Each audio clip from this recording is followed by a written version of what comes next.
반갑습니다. 대기업 시청자 여러분들 그리고 HLB 글로벌 주주님들, 이 HLB 글로벌 같은 경우 이 FDA 소정 연구로 인해서 이 HLB가 주가가 하락을 하면서 이 관련 기업들이 모두 다 하한가를 갔었죠. 근데 이 HLB 글로벌 같은 경우 이 콤프차 그리고 화장품을 파는 기업입니다. 그럼에도 왜 주가가 떨어지게 됐고 이 앞으로의 흐름은 어떻게 또 방향성이 바뀌게 될지 우리가 오늘 한번 알아보는 시간이 되도록 할게요. 그래서 오늘 영상도 중요한 만큼 끝까지 시청해 주시고 제가 이 HLB에 대해서 좀 집중적으로 파헤쳐서 이제 영상을 담으니까 이 영상도 이 HLB 영상도 함께 참고해서 시청해 주시면 좋을 것 같습니다. 같이 알아보신다 하면 이제 금요일에 이슈가 떴었죠. HLB 리보셀라님 FDA 승인 불발로 인해서 이 칼립 주막 문제다라고 이야기가 나오고 있습니다. 이 외신 글 이제 외신 같은 경우 이제 글도 제가 읽어봤는데 이 리보셀라님 측은 문제가 없었고 이 칼렌리 주막 측에서 이슈가 있었기 때문에 이 FDA에서 허가가 안 났다라고 봐주시면 좋을 것 같아요. 이 CRL 발행이 났는데 이 CRL이 뭐냐? 이제 L7B 주주님이라면 대부분 아실 거라 생각합니다. 즉, 이 FDA 허가에 있어서 틀린 게 아니라 아예 취소당한 게 아니라 우리가 이 문제사항을 조금만 수정을 한다면 다시 재개할 수 있다라는 거죠. 근데 이런 부분에도 이 HLB 그룹주 리우셀라님 FDA 포격으로 인해서 와르르 무너졌다라는 것을 우리가 알 수 있겠죠. 이 보시는 것처럼 하한가를 맞고 금일도 주가가 이 윗골이 길게 달면서 굉장히 좋지 않은 모습을 나타내고 있는데 무엇보다 이런 모습에 있어서 보시는 것처럼 이 외국인의 수급, 파란색이 외국인의 수급이거든요. 이 외국인의 수급을 좀 눈여겨볼 수 있었다라는 겁니다. 현재 이 저점 구간이다라고 생각하기보다는 현재 주가가 하한가를 가고 이 바닥이라고 말씀을 드릴 수는 없지만 주가가 떨어진 만큼 이 기술적 반등 이런 부분을 좀 노리는 구간이 아닐까 싶어요. 그래서 제가 이 차트에 대한 내용은 조금 이따가 바로 더 상세하게 풀어드릴 이야기고 그럼 이 FDA 측에서 어떤 문제가 있었기 때문에 이 CRL 발행이 나왔냐 이런 부분을 우리가 눈여겨보셔야겠죠. 바로 이 리보셀라님은 문제가 없고 이 CMC가 이제 제조공정이라는 뜻인데 여기에 있어서 캄렐리 주마 향서제약 측 바로 이 중국 파트너사입니다. HLB 중국 파트너사인데 이 향서제약 측에서 이 제조공장 지적에 대해서 이 FDA 만족도를 불충족했다라는 거죠. 하지만 여기에 대한 문제를 이 향서제약 측에만 통보를 했기 때문에 그저 이 LCLB 측은 심사 기간 동안 이 항서 제약 측에서 빠르게 수정이 가능하다고만 답변이 나왔습니다. 그럼 여기에 대한 1차 문제와 두 번째 문제로 우리가 봤을 때 임상군에서 이 백인 데이터가 부족하다라고 해요. 이 우크라이나가 러시아가 백인 비율이 굉장히 높은데 여기에 있어서 지속적으로 전쟁을 하다 보니까 여기에 대한 검증 못하고 이런 데이터 쌓지 못하고 임상검증 부족에 따른 이 결과가 두 번째 요인이라고 합니다.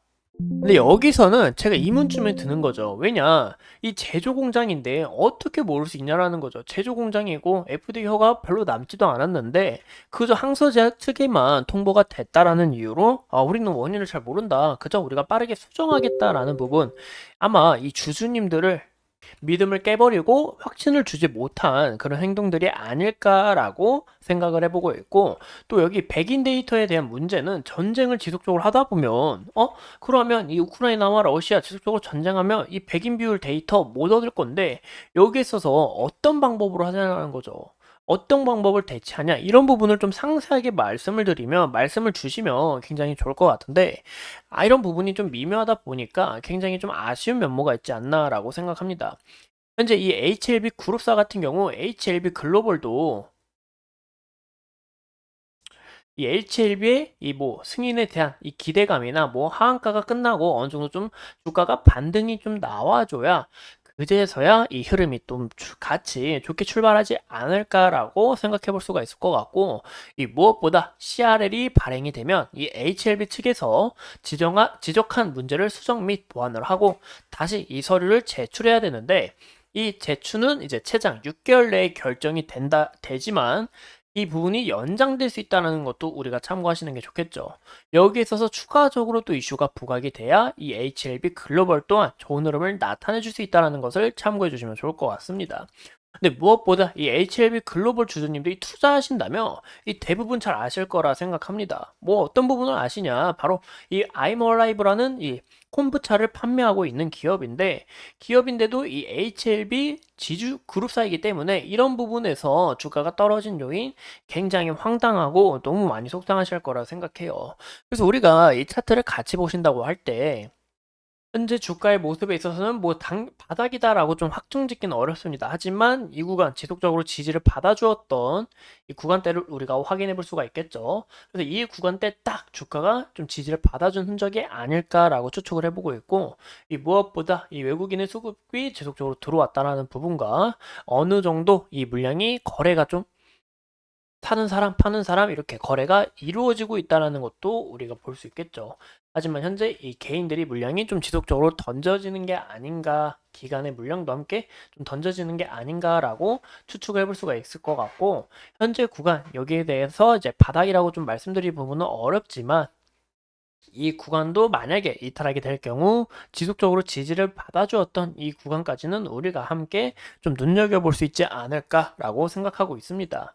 현재 이 HLB 글로벌 같은 경우 어떤 부분에서 좀 주가가 상승을 했었냐? 바로 우리가 최근 모습을 좀 보시자고요. 최근에 주가가 상승했던 이유 어떤 이유가 있냐? 바로 이 HLB 생활건강이 이 사우디로 이제 출격한다는 소식에 대한 기대감과 그리고 이 진양공 회장이 지분 추가를 하면서 이 지분을 확대한다라는 부분에 있어서 주가가 상승했습니다. 하지만 이런 부분 우리가 좀 자세히 살펴보시는 게 좋을 것 같아요. 지분을 확대한다고 했긴 했지만 현재 지분율 얼마나 됩니까? 이 6.3%밖에 되지 않는다라는 거예요. 그만큼 이 대주주의 지분율도 굉장히 낮고 현재 유통 비율도 93.7%나 되는 만큼 이 굉장히 좀 좋지 않은 모습을 나타내고 있다는 것도 우리가 참고하시는 게 좋지 않을까 싶습니다. 이 무엇보다 우리가 이 바이오 기업들을 봤을 때 이 지분율도 상시 체크하시는 부분이 굉장히 중요하다. 왜냐? 우리가 이 자세의 기술, 자세의 기업인데 당연히 믿고 있으면 이런 뛰어난 기술을 알지 않겠습니까? 근데 여기에 있어서 지분율도 지속적으로 하락이 된다. 그리고 과거의 모습처럼 뭐 시비 발행이든 유상증자든 이런 부분에서 좋지 않은 모습을 나타낸 부분과 그리고 과거의 거래대금과 현재 거래대금 주가도 비교를 해봤을 때 10배 이상 현재 차이가 나는 것을 확인해 볼 수가 있겠죠. 이런 부분에 있다 보니까 이 과거의 상당 물량이 또 지속적으로 매도세가 나오고 있다. 이런 부분에서 좀 굉장히 좀 어려운 구간이 아닐까 싶습니다. 무엇보다 어떤 부분이 제일 중요하다면 이 L7B가 현재 하한가가 끝나고 여기서 지지를 받고 기술적 반등이 좀 더 이루어져야 이 L7B 글로벌 또한 현재 흐름에서 좀 벗어나서 좀 추가적으로 살짝 이 기술적 반등으로 올라가는 모습을 우리가 좀 볼 수 있지 않을까라고 추측해보고 있습니다. 이상 이 HLB 글로벌 함께 알아봤고 앞으로 추가적인 이슈 여러분들과 함께 하면서 끝까지 한번 파헤쳐 보도록 할게요. 교수님들 항상 화이팅 하시고 제가 열심히 응원하도록 하겠습니다. 오늘도 소중한 시간 내서 영상 시청해주신 점 감사합니다.